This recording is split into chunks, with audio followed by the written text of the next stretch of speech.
Assalamu alaikum, sixth class. This is your lecture number 10 of science, and today we are going to start our new chapter of science that's name is life and living things. So in this chapter we basically discuss about life. First we will discuss about life कि actually life क्या है.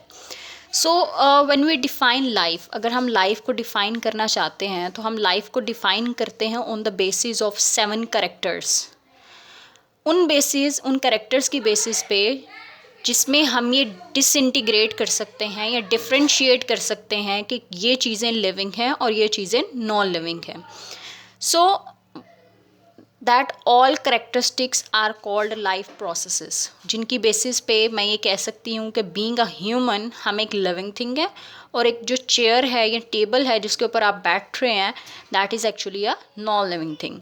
So next moving towards quick overview of your chapter, that is actually then we will discuss about cell. Cell is a basic structural and the functional unit of life. अब हर living organism किस चीज़ से मिलकर बना हुआ है? Cell से. हमारे पास दो तरह के लिविंग ऑर्गेनिज्म हैं, प्लांट्स हैं और एनिमल्स हैं. हम दोनों के सेल्स को डिस्कस करेंगे, प्लांट सेल कैसे के होते हैं और एनिमल सेल कैसे के होते हैं. Then we will move towards organ. हमारे पास क्या है, जब सेल्स आपस में कंबाइन करते हैं, फॉर एग्ज़ाम्पल जब आप क्या करते हो, यू हैव डिफरेंट बॉल्स, या आप एक बैलून्स को कलेक्ट कर लेते हो, यू मेक अ पाइल, और आप एक ह्यूज जो है वो बैलून का एक माउंटेन बना लेते हो. ठीक है. सिमिलर लाइक दैट कंसीडर करें, अगर हमारे पास ये एक सेल था, this cell will combine with the other cells, ये दूसरे सेल्स आपस में मिलेंगे और मिलते मिलते मिलते मिलते एक लिविंग ऑर्गेनिज्म, इंसान बना देंगे. कोई भी जानवर जो है वो बना सकते हैं, और प्लांट्स भी बना सकते हैं, बिकॉज सेल में एनिमल सेल भी हैं और एनिमल प्लांट सेल भी हैं. देन ऑर्गन जो आपकी बुक में डिस्कस्ड हैं that are actually your sense organs. In your previous classes हमने ऑलरेडी डिस्कस किया होता है कि हमारे पास there are 5 different sense organs in the human body. तो ह्यूमन बॉडी की अगर बात करते हैं तो 5 सेंस ऑर्गन्स कौन कौन से हैं? Remind that. यस, कौन कौन से हैं? The first one, you have eyes, you have nose, you have tongue, you have ears and you have skin. ठीक है, आपको सबका पर्पस पता होना चाहिए. आई से आप क्या कर रहे हो? आई से कौन सी सेंस है? सीन की, साइट की. ईयर से हेयरिंग की, नोज से स्मेल की, टंग से टेस्ट की, स्किन से टच की. हमारे पास इन सब की स्ट्रक्चर सेंस ऑर्गन्स की कैसे हैं, ये कैसे अपना फंक्शन परफॉर्म करते हैं, हम चैप्टर में ये डिस्कस करेंगे. And along with that on the very last, जब हमारे पास ऑर्गन्स मिलते हैं, will make an organ system. For example, अगर आपने एक ह्यूमन बॉडी को डिज़ाइन करना है और you have to make a robot. ठीक है, रोबोट के अंदर क्या होने चाहिए? उसकी आइज़ भी होंगी, आपने उसकी लेग्स भी बनानी है, उसका ब्रेन भी होगा, उसकी बॉडी भी होगी, उसके हैंड्स भी होंगे, उसके फीट्स भी होंगे. ठीक है, तो ये सारी चीज़ें क्या हैं? These are the organs of the robot. तो रोबोट के ऑर्गन्स जो हैं वो जब आप कंबाइन करोगे तो आपके पास क्या बनेगा? You will make an organ system, और you can say that it's a complete individual और organism. Okay. Today we are going to discuss about the life characteristics that distinguish, जो कि हमें ये बताती हैं कि ये चीज़ लिविंग है और ये चीज़ नॉन लिविंग है. So what are these characters? Moving towards your book. There are about 7 characteristics. ठीक है. The first character is the feed. ठीक है, फीड करने के लिए क्या है? खाने के लिए. हमें क्या चाहिए? बीइंग अ लिविंग ऑर्गेनिज्म हमें खाना चाहिए. बॉडी की अपनी तमाम एक्टिविटीज़ को परफॉर्म करने के लिए, अपने सारे फंक्शंस करने के लिए, मेरी मूवमेंट के लिए, मेरे बोलने के लिए मुझे खाने की ज़रूरत है. मुझे ग्रो करने के लिए एनर्जी चाहिए, और एनर्जी कहाँ से मिल रही है? मुझे खाने से मिल रही है. Next one we have grow.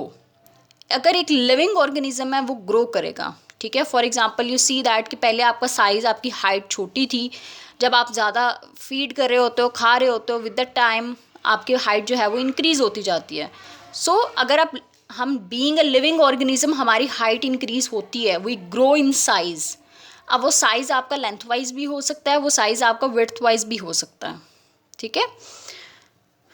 But if you consider, if you have a chair और आपके पास पेंसिल है या बुक है, वो कभी भी साइज़ में इंक्रीज़ नहीं होंगे because they are non living. So non living में ये करेक्टर्स प्रेजेंट नहीं है, लिविंग बॉडीज़ में सिर्फ ये करेक्टर्स प्रेजेंट हैं. So the third character is the excretion.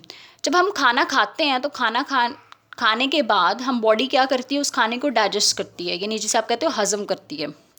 अब जब खाना हज़म होता है तो खाने में से जो हमारी बॉडी को चीज़ें रिक्वायर्ड होती हैं, जो चाहिए होता है, बॉडी वो ले लेती है और बाकी जितनी भी सारी चीज़ें उनको बॉडी से एक्सक्रीट कर देती हैं. And this process is called excretion.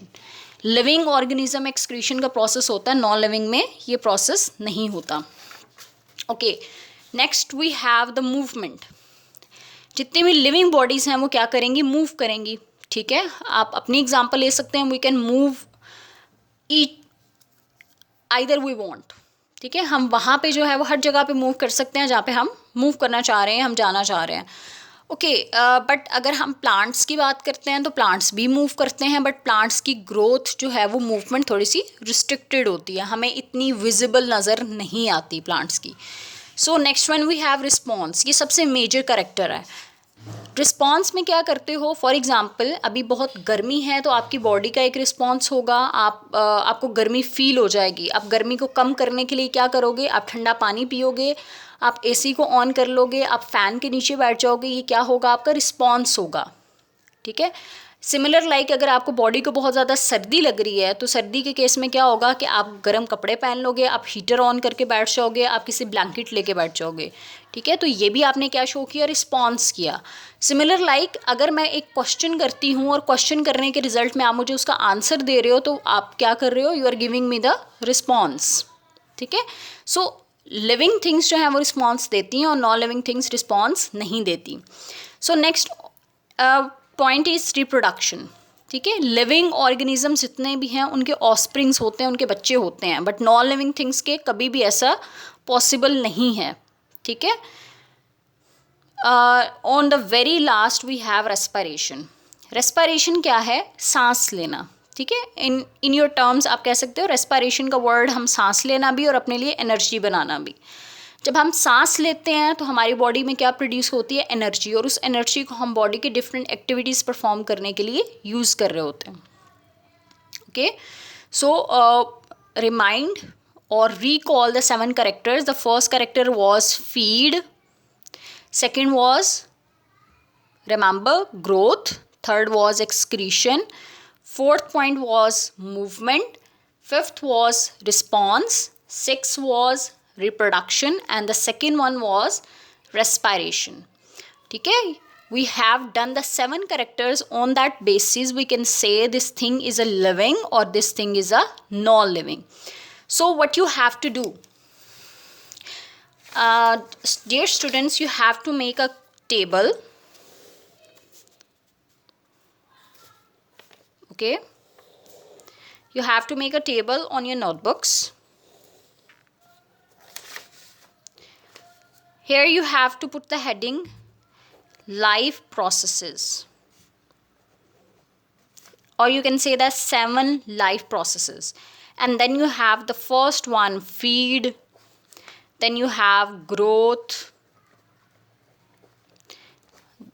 next one you have excretion,